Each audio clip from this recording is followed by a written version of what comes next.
We welcome you into the Small Ball Podcast alongside Christian Ennis and Trevor Makelin. I'm Scott Ayers, and hello from all the way up there. We kind of changed the setting for the podcast today. We were sitting on the turf, we were putting up some shots, talking about fantasy basketball, and Trev came up with the idea, guys, why not just put the camera on the roof and we do a podcast this way? I love it. Turf pod. It's a turf pod. We've never done a turf pod. No. It's December, and it's 70 degrees, and in the shade, it just feels like the perfect weather. Oh, This is why we live here. Yeah. And this turf, we installed it. We did, not him. I did not know. But Trevor and I installed this turf. We're blue-collar guys. Yeah. We work hard, play hard. That's right. It's crazy because, this is a rental. And when I was living here, you guys were like, dude, we should get some turf. And I was like, there's no way that our landlord is going to let us put in turf. And I've been silenced. You've been silenced because she's a dog. She is. She is. Shout out Katya. Shout out Katya. But I think it's important to note that we're starting the show off talking about people who aren't dogs. No. And those are the biggest disappointments to start the NBA season because I think we have different teams, players, maybe coaches that we see as had the most disappointing start to a season. Trevor, why don't we start with you? Who's been the biggest disappointment so far this year? So I'm a guy who loves when rookies play well, and I love to see their growth. I love when young players play good. And one guy that I was really high on last season as a rookie, Brandon Pajemski. Mm-hmm. Why are you laughing, Christian? You're just the biggest pods guy I know. I love pods. And Pajemski this season has not looked good. The Warriors, let go of Klay Thompson in the offseason, and a lot of hype was being built around Brandon Pajemski being the backcourt mate to Steph Curry. And I jumped on that train and was so excited for this season, and he has not looked good. He hasn't looked good. Players like Buddy Hield, Melton before he was hurt, those guys are outplaying him. And even Gary Payton is outplaying him out of the starting lineup. He's losing minutes. Recently, he's had some better weeks. But I was expecting this guy to be a player that shows flashes of being one of the best role players in the league with his motor, with his skill set. I really believed in him. And this season, he hasn't done it. There's times where he shows moments of, okay, maybe he's back. He plays good defense. He hustles. But he'll make the dumbest turnovers, dumbest passes. There was a moment last game where he was putting together a great performance. He gets subbed in the fourth quarter. Scott and I are watching this game. He gets subbed in the fourth quarter. And this is the sequence. Comes in, brings the ball up, throws a pass over his head to the third row. Yeah, it was a third row. It was unbelievable. It was horrible. Comes back. All right, keep your head up. Gave up a bucket. Let's see what we do. Yeah. On defense now, guy gets a ball on the wing for three, goes up with the shot. Brandon Pajemski comes flying in, fouls the heck out of him on a three-point attempt. That goes in. 4-point play on Brandon Pajemski, and then he got subbed out by Steve Kerr. And in that sequence too, Trev, my favorite part was there's a second offensive possession that was ISO ball for Pods, step back three, clank off the rim, that then transitioned into that foul on the three. Yeah. And Pod's a 23% three-point shooter. Maybe not the best shot selection. Now hold on. Oh, okay. I think Pods is a great shooter. This is the thing. I've been so disappointed. I still believe in the guy though. Yeah, right? Of course. But he's been very disappointing. Pods in college shot 43%. Last year he shot 40%. This year he's shooting 23, as you mentioned. That is the definition of a disappointment. Yeah. I think that it's just the classic case of sophomore slump.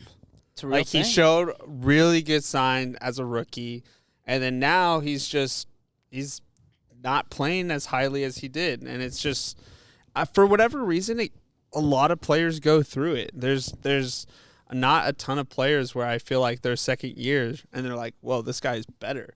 Another guy, Keegan Murray. Keegan Murray was fantastic his rookie year, and sophomore year, shooting-wise, he was not as good. He improved defensively, but he wasn't a 40% three-point shooter that we thought he would be. And then this year, it's kind of the same thing. Yeah. His shooting percentage He's having a junior year slump. been really bad. So hopefully senior year, Keegan Murray is going to be He's going to be back. He's going to be back. But that's not even the player that I was thinking. Okay. Player that's been disappointing to me, Lowry Markkanen. Ooh. That's a good one. He was an all-star 2 years ago, and he has just been kind of on a downward spiral, I feel like. He got paid this offseason, and this is just another classic case of a guy who gets paid and then he just like underperforms. 2 years ago, he was averaging 25 points per game, 8 rebounds. Right now, he's only averaging 18 points and 6 rebounds. That is a role player. That is not this 1A, 1B. He probably wasn't a 1A, but like a 1B2 guy. Like he is just not that player. And I don't know if it's because of the Utah Jazz is just so bad and they want to be bad. And so he's like not putting in the effort, or it's just maybe he's just not that guy. Yeah. Yeah. You have anything else to add on? I was just going to say Lowry, again, like the question I'm asking myself is this a downward spiral and he's going to be stuck here? Or is this something that, players go through slumps? Is he in a early season slump that he hasn't come out of yet? That's the question I'm asking myself with Lowry. I'm just afraid he's going to end up being a guy that like just doesn't play up to his contract. And so then everyone's going to hold that against him. Well, the thing is there it's hard to really see this in the moment, but hindsight, you can look at so many guys in the NBA that had awesome seasons where they made the All-Star team, and then you look at their like statistics the next couple years, they completely fall off. And they play, they get paid, all that stuff. That happens all the time. But as we're in it, living it in the present, it's really hard to imagine players falling off. You can't guess things, right? Yeah. You can't guess Brandon Roy, his career, because it's an anomaly. Players go through roller coasters all the time. So it's just I don't know what to expect with Lowry. I just feel like he's falling into the category of like a Zach LaVine or like Brandon Ingram. He's up for a contract this year, but he's like they're good players, but they aren't doing anything. They're not going to live up to the massive contracts that they are getting. And the expectations that come with those contracts. Well, I was thinking of doing a player, but I saw you two both do players. So I'll pick a team. I'm going to pick a team in the East, and that's the Indiana Pacers. We've talked about the Pacers, but I think their start to the season is a complete disappointment. They're 10-15 in the East, and they're sitting 9th in the East. They're currently behind both Brooklyn and Atlanta. They're behind Milwaukee, who had a horrible start to the season. I felt like they were given something on a silver platter of being kind of a, one of the more elite teams in the East, especially after their run last year. And they've taken it and have gone absolutely nowhere. Halliburton can't play on the road because he can't sleep in hotel beds. Siakam is still performing at an okay rate, but when they got Pascal, they expected him to be a star number 2. I don't necessarily know if he's doing that. And then that supporting cast just, I think they kind of got lightning in a bottle last season with that run. But I don't think this team has a chance of getting out of the first round, let alone out of a play-in. What a disappointing start this team has been. Halliburton, we'll see if he's the star that we all talk about him being, but he's probably the focal point of disappointing star. But really, it's just the team that's been built in Indiana and how they've played. Yeah, it's kind of interesting looking at the Pacers this year because they were so electric. Yeah. And, a lot of people, don't even really think about it, but, Buddy Hield was kind of big for him, I feel like. They had a guy who can jack up a ton of threes and shoot it at a high clip. Obviously, with any fandom that has known Buddy Hield, it's a cycle where he is just the best player in the world to, the worst player in the world. I hate this guy. Get him off my team. Exactly. And so, you look at the team, and it's maybe the roster just doesn't fit. Getting Pascal was, a big swing for them because he was a former All-Star, but maybe Pascal is just kind of more of a system guy, and he just performed really well in the Raptors system. And so, like, him next to Miles Turner, who Miles Turner's also had a really down year, it's a kind of a weird fit. And so maybe that's what Indiana's running into. I mean, you had guys like Andrew Nemhard, Aaron Nesmith, who are injured, who have been kind of in and out. At least Nemhard just came back. So maybe, it's a long season. Maybe they can get healthy and continue to improve.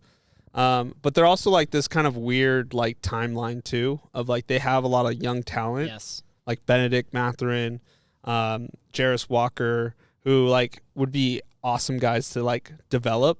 But Trevor's guy, Johnny Furphy. Yeah, Johnny Furphy. Ben Shepherd, another guy. Yeah, it's like all these guys are young, but like they want them to like compete and be better than what they are. But it's like they're still really young. Yeah, and I think the biggest part of the disappointment is the fact that they are in the East. We harp on it all the time. The Eastern Conference is just not nearly as strong. It's not like the West where you could be 12-10 and be 10th. They're 5 games under 500. And they've got the Sixers that are just now a couple games back. So it's super, super disappointing start to the season for the Pacers. So we talked about the disappointments. Okay. Maybe we talk about some teams that are actually improving. Some teams that are actually good that people want to talk about more often. But these teams I feel like have questions. So guys, are you buying or selling how good the Grizzlies or the Mavs are? Ooh. Trevor, you want me to start? Go for it, Scotty. Well, as you guys know, I'm in sales. I'm selling different products each and every day. And both these teams have been red hot. I believe both teams are on the Mavs are on an 8-game win streak, and the Grizzlies are top 3 in the West. Doesn't matter. I'm selling the Mavericks and the Grizzlies. Whoa. Both of them. I'm selling them. I don't want them. Get that product out of here. We don't need it. Why? I cared more about selling than anything else. Yeah, you did. Such a salesman.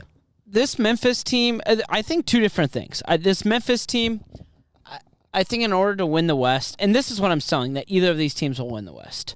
I just don't think Memphis has enough firepower in order to overcome the top teams in the West, that being OKC, that being even Denver or my guys in Houston. No, they're better than Houston. But probably they're not better than Dallas.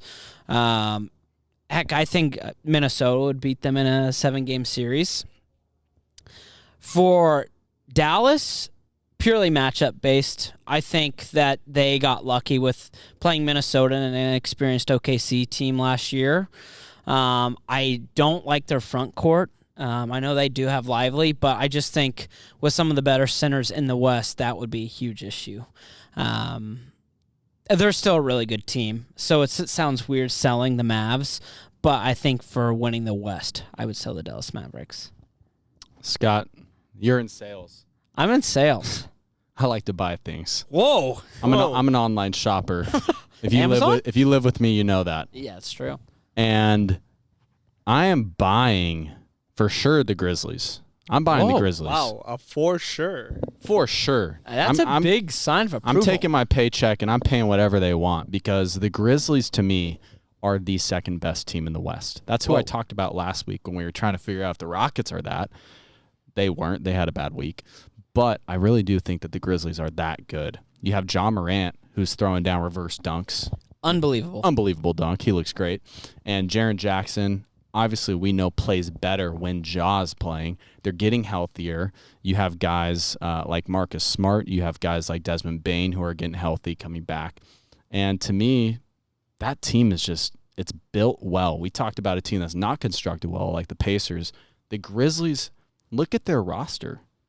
They have such a well-built roster. They have an identity. Why wouldn't you buy that? They have a number one guy as well. That's I'm a team a salesman. that I'm. You're a salesman, but to me, the Grizzlies are that good. And where getting to watch it because John Morant's not suspended or injured. And He's not flashing guns. he's not flashing guns at people this season, hopefully. And for the Mavs, are we buying or selling that they're good? That was your question. I'm buying that the Mavs are good. I think that they have Luka Doncic. Scott, go ahead. Just a quick clarification. I think both teams are good, so I would buy that product. Do I think that the Scott retracts his answer. Yeah. I would sell them winning the West. Okay. Well, I'm buying the Mavericks as a top 4 team in the West as well. Okay. I think that when I look at the other teams that are competing to be a top team in the West, you have the Thunder, you have the Grizzlies, you have the Mavericks, and I think maybe Denver. I mean, maybe the Suns. We haven't seen it from them. I'm not trusting the Timberwolves this season. I'm not trusting a young Rockets team. There's too many question marks with other guys. And with Dallas, you have Luka Doncic. You have Kyrie Irving. You mentioned their front court. I love their front court. I think that they have enough guys to cycle in to defend bigs. They have Daniel Gafford. They have He's Derek barbecue Lively. chicken. Daniel Gafford is BBQ chicken. That guy couldn't guard me in the paint. Dude, he's a great defender. I hit him with one hook, and he's cooked. He's a great defender. I don't know what you're talking about. And they have good wings. I'm totally buying the Mavericks. Sorry, Scott. So stupid. Wow. Let's see So what we got 2 salesmen. We got 2 sales. We got 2 buys. balance us, Christian. I'm literally 50-50. Yeah. I am selling the Grizzlies. Wow. Like that. still, and I've been a notorious Grizzly hater. Yeah. And it you know what it is? It does suck to be on this island because they are such a fun team. They're so fun. I love their jerseys. They're just a really cool team. But I am just not buying their depth. I think that they are a regular season team. Nice. They're not built for the playoffs. You're telling me first round comes up, Grizzlies play the Nuggets. Zach Edey guarding Jokic? Dude, there's no way. There's no way. And I just feel You like guys are haters. I just am not a Grizzly. Who would you rather have guarding Jokic? Give me another player. They don't Who can guard Jokic? Isaiah Hartenstein has notoriously been known as a good Jokic Cat. defender. Cat? You would rather have Cat? Jaren Jackson Jr. can't guard Jokic? No, he can't. No one in the NBA can guard Jokic. Well, that's what I'm saying. If there's a front court that has maybe some guys that can maybe do it, it's Edey and Jaren Jackson. What are you talking about? That's not a weakness that they have. Their front court defense is the strength of that team. You think so? Jaren Jackson Jr. is a great think defender. Jaren Jackson Jr., I feel like he's always in foul trouble against good bigs. He's also Jaren Jackson Jr. What makes him a good defender is he's helping on the weak side. He's getting those. He's not guarding a dude in his stance, locking him down, getting blocks. He's coming from the weak side. Okay, dude, you can't say one of the reasons you're not buying the Grizzlies is because of their front court defense. That's one of their strengths. Pick another reason. I'm saying the reason why I'm saying their front court is because I don't believe in Zach Edey because he's a rookie. I stand with that. So there's just there's a lack of experience. Shut your pie hole, Scott.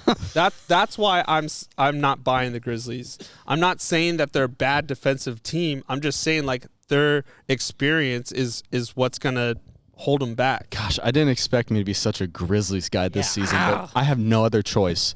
I have to defend Memphis on this podcast, and I'm going to. You're the Memphis guy now. I am. Yeah, But you buy Dallas. But I'm buying Dallas, and I'm buying Dallas because, again, you have Luka, you have Kyrie, you have 2 until he shares a elites. video.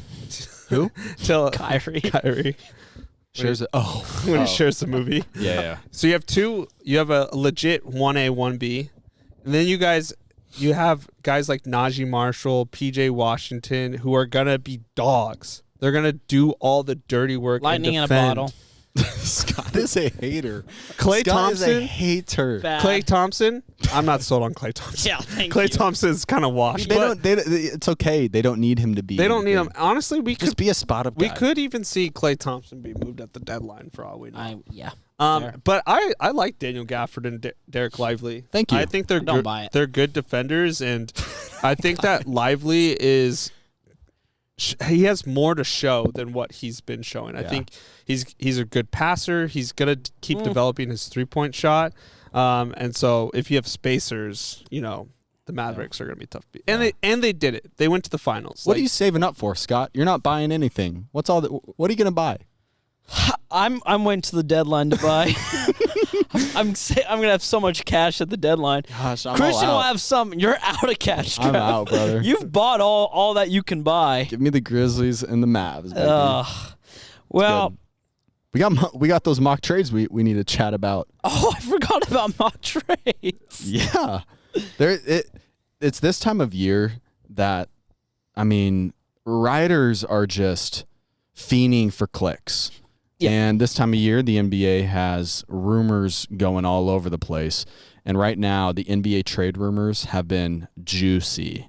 And what that means is writers are going to cook up atrocious trades to try to anger people and try to get clicks. And what are we going to do right now? We're going to talk about them, which helps them. To them. Yeah. We're going to react to their terrible trade offers. Trevor's saying riders, so he's not saying people who ride horses. Writers. Or cows. Writers. People who write for The Athletic. What was I saying? Writers. That's the same word. No, riders and writers. One has a T. You sound ridiculous when you say writers. Okay, well, enjoy riding your horse.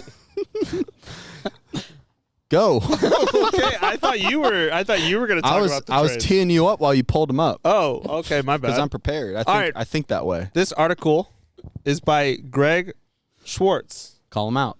Greg Call 'em out, Schwartz. Greg. You don't know ball, you're terrible. All right? Here's the first trade. Miami Heat received De'Aaron Fox. Oh, okay. Who's not available, by the way. But The Sacramento Kings receive Terry Rozier, Jaime Jaquez, Nikola Jovic, Khalil Ware, and a 2030 first-round pick unprotected. Wow. Nice. wow. That's terrible. So Fox is a franchise guy, Yeah. and they get, in return, you would expect a big package. What year was that first? 2030. Wow. I'll be 34. Yeah, that's gross. That's terrible. Yeah, I feel like I think the biggest thing is why would Sacramento do this? It makes no sense. They get nothing in return that has any value. No. Like Jaime Jaquez and Nikola Jovic and Khalil Ware are feel like- young. So here's what I would say. I would say you get guys with value. Like Khalil Ware and Jaime, to me, have value. I like first-round picks at any point. But to me, it's like, okay, the big fish you're getting is Terry Rozier, who's having an off year, who's on his decline. He's 30. And to me, I would be like, why is Tyler Hero not the guy we're getting back in a deal where we're giving up our best player? Absolutely. So to me, that's just, it doesn't set the Kings up I also well. think that Fox is deserving of more than just one first-round pick. Definitely. I mean, Rudy Gobert got 5. Right. Like, De'Aaron can't get, 2? Right. Yeah, they're definitely valuing Jovic and Jaquez and Ware's first-round picks. And those are all going to be role players. Yeah. They have shown no signs of being Elite. anything. Correct. All right. This next one. 0 for 1. The Houston Rockets received Julius Randle. The Minnesota Timberwolves received Jabari Smith Jr., Steven Adams, Jeff Green, a 2026 second-round pick. Minnesota gets... Julius Randle. Oh, no. Yeah. I'm sorry. Houston gets Julius Randle. Yep. Jabari Smith. This is stupid for both teams. This makes no sense. I'm a known Julius Randle hater. So I don't know why, if Houston's going to trade their young assets, why would they get Julius Randle, who clearly doesn't gel with Minnesota? Why would he gel in Houston? And he's not a floor spacer. He's not going to stretch the floor with him. He thinks he is. He thinks he is. He's a decent facilitator. And then, Minnesota gets Jabari. They basically just get Jabari. Jabari is the only thing, other than the 2026 second-round pick. I mean, It's just the only thing that has some value. Can I be honest? Yeah. I actually like that deal for the Timberwolves. Jabari, and I was vocal about him being potentially labeled as a bust because he was the second pick of the draft. But to me, Jabari's third pick. Third pick. to me, Jabari Smith Jr. has defensively been so great in the last few weeks, and he's shooting, I believe, 42% from three. Whoa. And that's a player that is on the same timeline as Anthony Edwards. To me, it's a good fit. And I'm not a Julius Randle guy, so there's obviously bias there. I just don't see why Houston would do Yeah, that. that's my big thing. Like, obviously, Minnesota, like, you have the young player in Jabari who could be something, but hasn't really shown a ton of signs. He hasn't shown star potential. Yeah, so it's like, it's lame. All right, this next one is a classic Lakers trade. Ugh. Dorian Finney-Smith and Dennis Schroeder from the Nets go to the Lakers, and the Nets received D'Lo, Jalen Hood-Schifino, Cam Reddish, Christian Wood, a 2029 first-round pick, top 5 protected. Sign me up. Sign Whoa. me up for that deal. I like that one. What? I like that deal. That is the most Lakers trade ever. That is, Lakers are like, hey, these are all of our bad players that have no value. Give us You're two two guys. of your like best players. Here's why I like it. Okay. Let me tell you. Number one, D'Lo back in Brooklyn. D'Lo Brooklyn is That fun. is actually I love that. I love that's that. actually probably the best part of the offer. Brooklyn gets a first, right? Okay. They are giving up Dennis Schroeder, and who else was the Dorian Finney-Smith. Dorian Finney-Smith. Those guys are not a part of the future. Correct me if I'm wrong. Brooklyn is not a team that's trying to win now, right? Right. But they're getting scraps. But the thing is They're getting value They're for getting guys. pig They're slop. getting value They're for getting guys. pig slop. They're getting value for players that came into the season worthless. They're selling them while you don't they're think high. there's more I value? think that they can get more value. You think that That's there's why more I value think out that there it's for a bad trade. Okay. Schroeder has been studly this year. He's been incredible. He's going to be so good on a contending team. I guess, yeah, you could get more for some of those guys. I like the first, and I guess it's more fun. The D'Lo thing, D'Lo wouldn't be a part of their future, so you find yourself D'Lo back. would be so fun, though. Yeah. Like, I think That's why I'd say yes. I think Dennis Schroeder would be really awesome, like on Orlando Magic. Yeah. And in a trade with that, you could get a guy like Cole Anthony that's at least still younger, Right. and has more value. So that's why I'm like, that's a bad trade, in my opinion. I like that idea with the Magic. Schroeder for Cole Anthony. Yeah, Because so- Cole Anthony finds himself buried in that rotation because there's no playing time. Yeah, and Cole Anthony is a good basketball player. Really good. I like that. All right, Christian, that was nice. Greg Schwartz, you suck. Moron. Ding dong. Ding dong. You heard that from Small Ball Podcast. Well, guys, we're gonna end this show with something that, yeah, every now and then we just gotta look up to the camera up there. For the 30 people who are gonna watch this YouTube video, it's just important to make sure you guys know we know you're still on the roof. Hey, you know what? Send this show to a friend. Send it Help to us grow. Help us grow. We know what we're doing. We're talking ball. We're talking ball. Trying to have fun with it. We're trying to get rich. And we're for the kids. We're for the This kids. is for the kids podcast, which not a lot of podcasts these days are for. No. But us three, we're for the kids. We're a children's pod. Let's keep going. Okay. So what we're doing, there's a game out there called Chameleon, right? Where a bunch of players, they get cards. Almost all but one card will give you the answer. One card will say you're the chameleon. So why are you telling me about this? Well, how we're going to do this. Two people are going to know the basketball player.